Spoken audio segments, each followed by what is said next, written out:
After the restoration of the Mac 500, I have received several repair requests.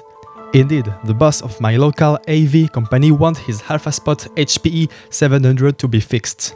This is a clay PAKY fixture, so I'm expecting a pretty easy repair. It's quite a complex machine though, packed with a lot of function.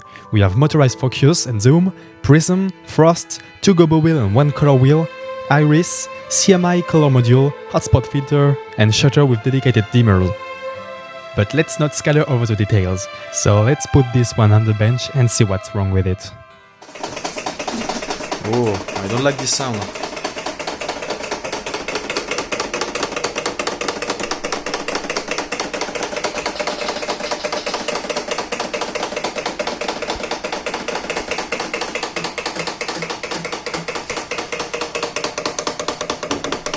Might be a belt issue.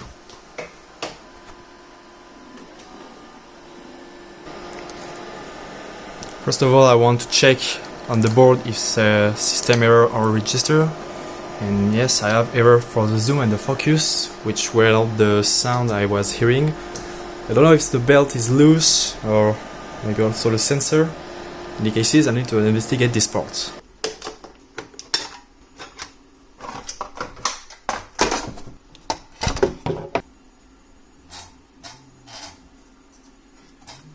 Something I like a lot with this new fixture is that you have plug for each module. So we start with removing each one.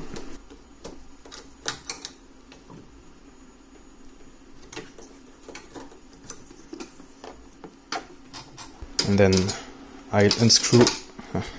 This screw is very loose, by the way.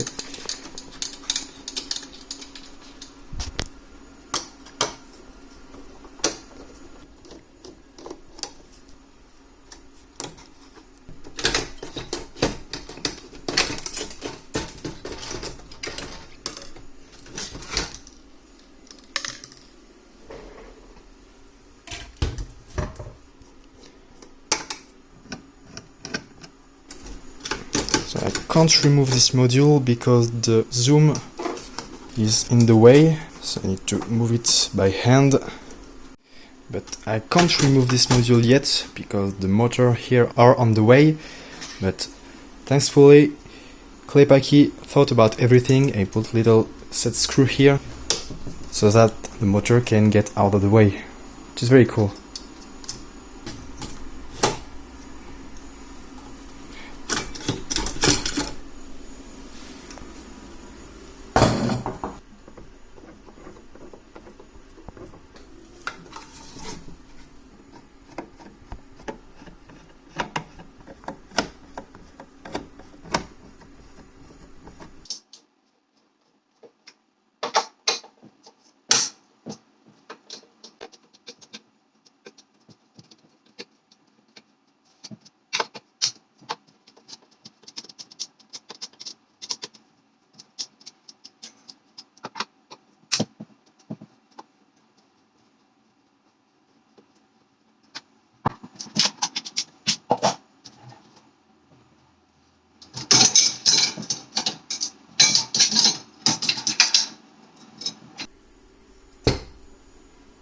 So this is the beam coloring module with the shutter, color wheel here, dimmer and the CMI here. So this is good. And this is the shaping module. So we have the motorized iris, very smooth and very cool. Fixed gobo, rotating gobos. And then this one, which is the zoom, focus and front lens. And I think these are the switch I need to have a look at. Maybe the switch of the cabling, I don't know.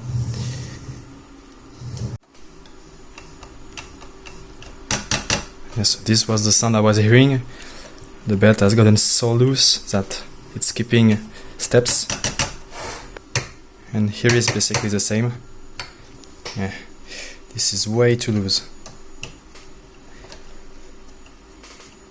A belt flapping like that is not good.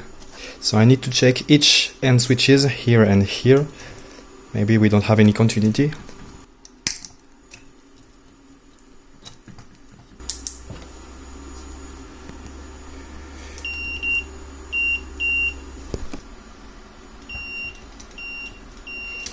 working fine.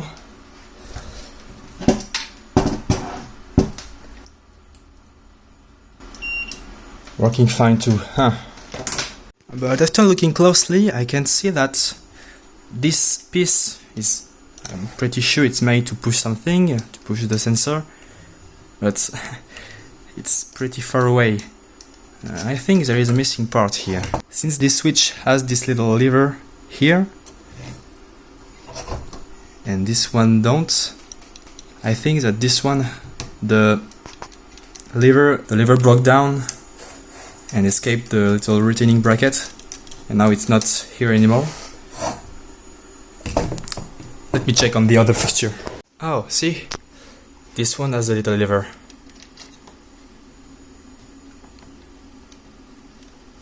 It's getting pushed by the little black piece. So yeah, faulty switch. And on the other one, it's working fine. But not on this one. Because here I'm at the maximum. Oh, you know what? It's not straight here. Like, this lens is bent in this direction, so the lens is touching this lens here, so it can't go to this top. So I think this fixture has been dropped and this frame is slightly bent, so that means even more tear down.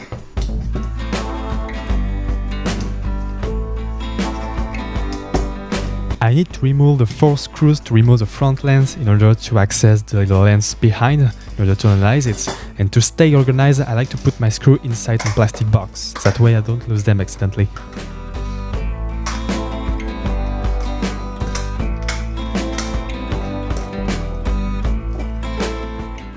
Oh wow!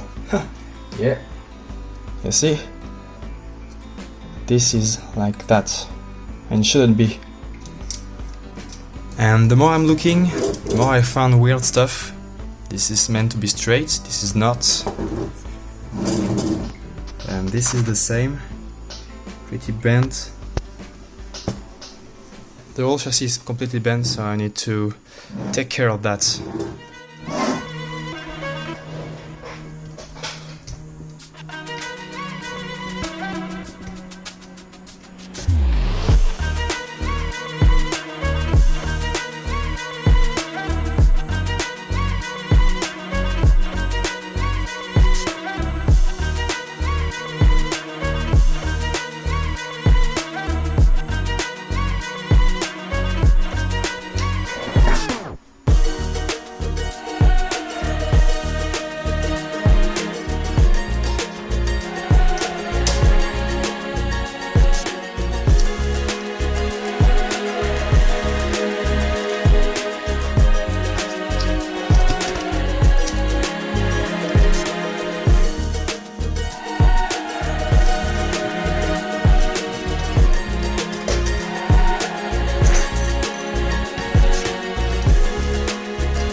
Alright, so this is it. So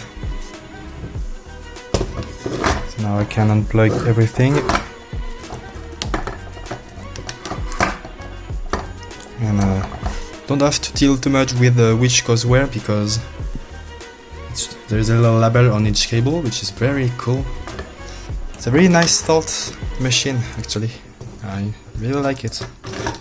And without further ado, I'm going to straighten the piece in my workshop. I'm working it with a hammer and a block of wood, lightly applying pressure with my tools. I'm trying not to damage it more than it currently is. Fortunately, this piece is made out of a folded sheet of aluminum, so it's pretty malleable.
In the end, it came out pretty straight, and I can now keep on with the other pieces.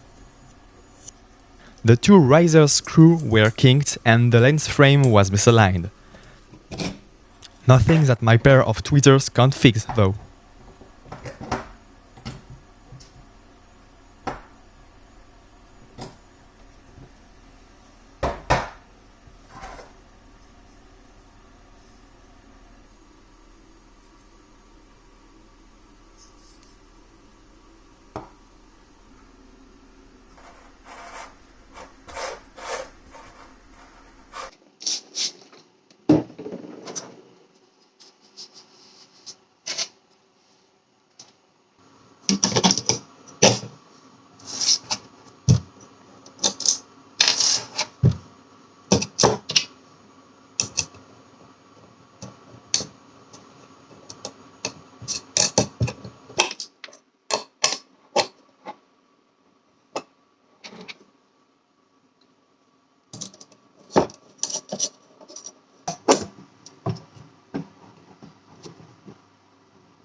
This is much better. I can test the alignment with a ruler and it's basically perfect.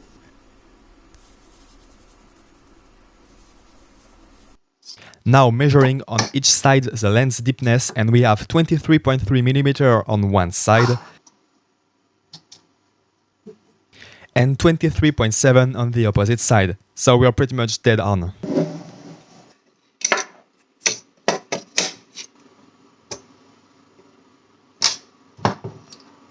Oh sh.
Yeah, belts are much tighter. This is way better.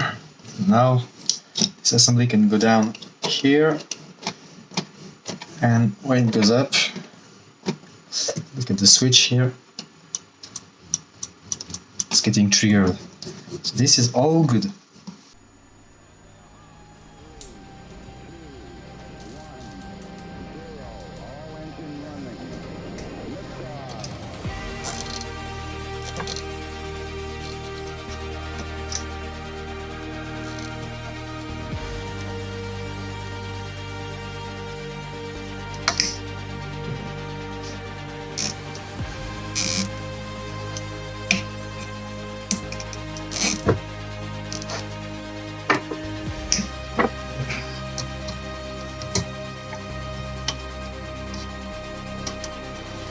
And after all of this, I can contemplate the fruit of my labor.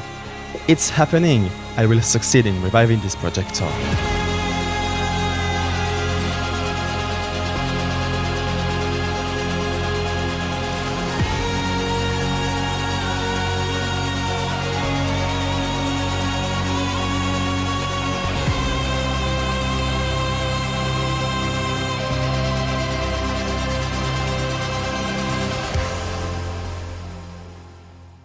Hey, check this out. Just received that in my box letter. You switch. Let's see if they fit actually in the unit.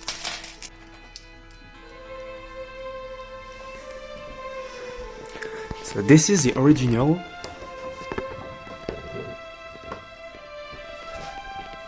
Yeah, I think. Oh yeah, they are exactly the same. The only difference is that this one has some connector, whereas this one has soldering points. But it's not a big deal, like, I'm just going to solder this wire and we're good to go.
Alright, and that's one unit done. Now let's check out the other fixture and see if we get some error code.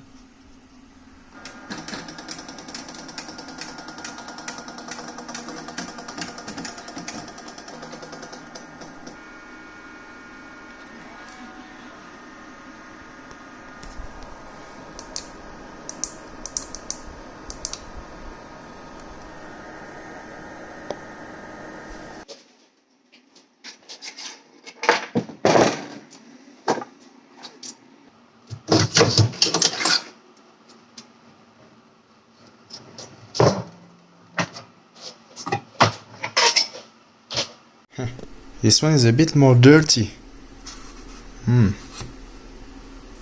Yep. So here we have the dimmer with the dichroic glass under it. Here we have the switch, here and here. And the last one is under here. Oh. Alright. So this is pretty funny again. So we have one sensor unplugged. Right. Much better. I don't know about this. It's still working, but it's not in the best shape.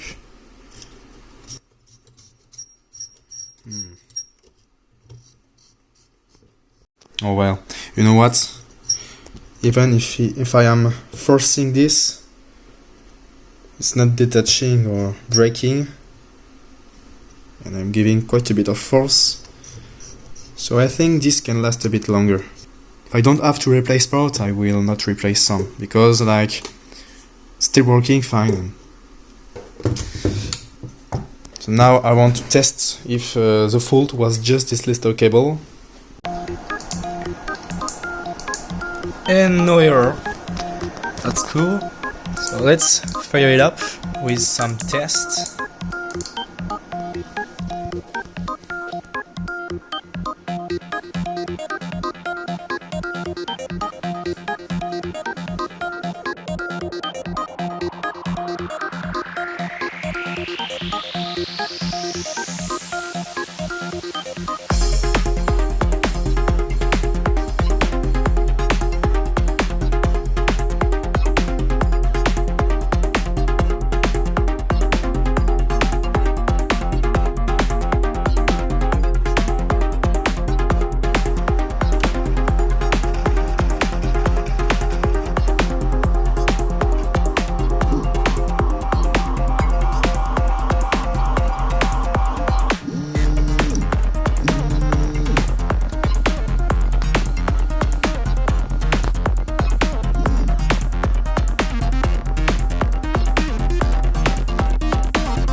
So we are having this issue with the pan, so this side.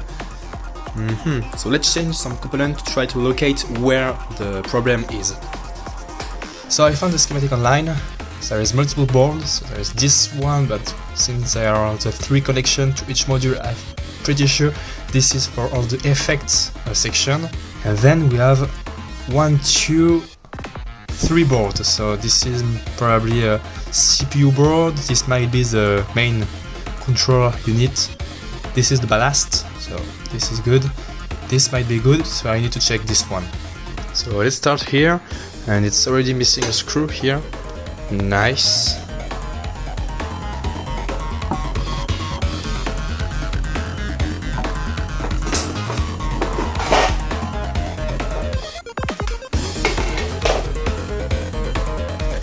Here is my main board here.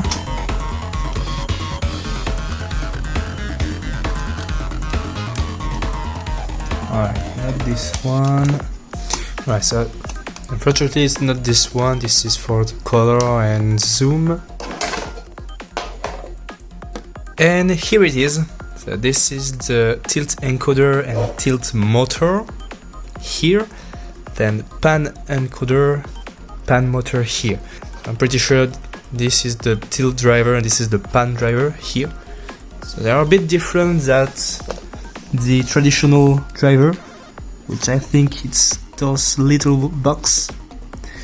So beefier driver for the pan tilt, of course, because they are much larger motor and much more weight. So let's try to swap this board with this unit.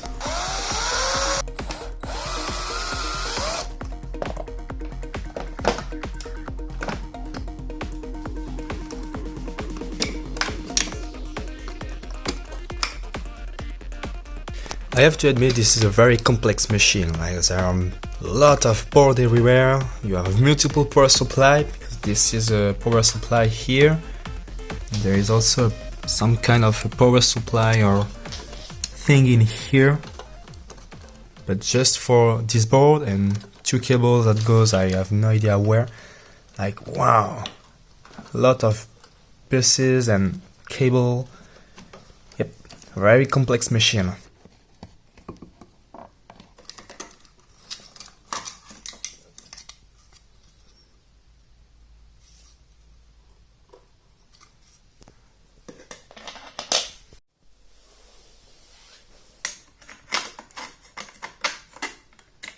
Oh, and check this out. See, these are the plugs that goes to the motor section. So we have here the encoders, which are a 4-wire plug. And well, most of the time when you have a motor, they are bipolar stepper motor, which means they have 4-wire or sometimes 6, but in general only 4-wire are used. Well, for the pan and tilt, this is not the same thing. It's a 3-phase motor. See? Check this out. Only 3-wire on the plug, so yeah, very interesting. And here we go. 1, 2, 3. Please don't blow up.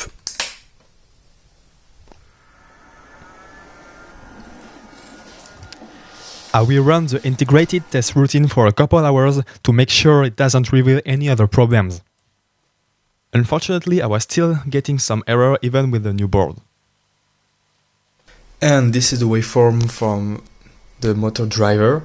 So we have a 30 volt supply and a calculated frequency of 20 kHz. That's why we can't hear the motor, because they are in ultra frequency domain. I can have a look at what the bus waveform looks like, and interesting enough, it's on an offset of 1 volt. And let's zoom a bit. So this is the data, communication data, and by the way the 4-pin or 4 data wire. So let's try to calculate the transfer frequency. So we go from here to here, which is 1 period, and it's around 1.5 division. So we do 1 over 30 nanosecond, and this gives us, oh wow, almost 33 megahertz. And that's why the waveform is all wanky. I'm almost maxing out my oscilloscope at this point. Wow, this is fast. I couldn't spot any issue on the board. My last resort was a mechanical friction, so I lubricated the tail bearing and cleaned up the belt, and it seems to work fine.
Some feet are missing and some are very not tidy up enough, so I'm going to replace every feet with some new ones, and that way it's more stable.